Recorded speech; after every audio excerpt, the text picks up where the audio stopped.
Talo guys, Diyos ko grabe parang kasing init ni Diwata ngayon sa social media. Ang daming nambabas kay Diwata. Ako pinagtataka ko lang bakit ba may mga taong mahilig magbas. Yung katulad pag halimbawa, for example, isa kang vlogger.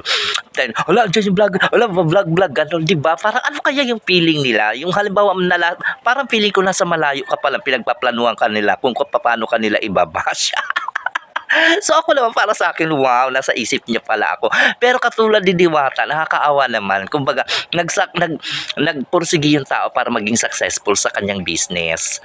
Tapos eto naman, magdadagsaan ng mga basher, gagawa ng kung ano-ano para lang si Diwata ay madaw. Naku, wag naman po sana tayong ganyan sa ating kapwa. Bagkus maging masaya na lang tayo dahil naging successful yung tao.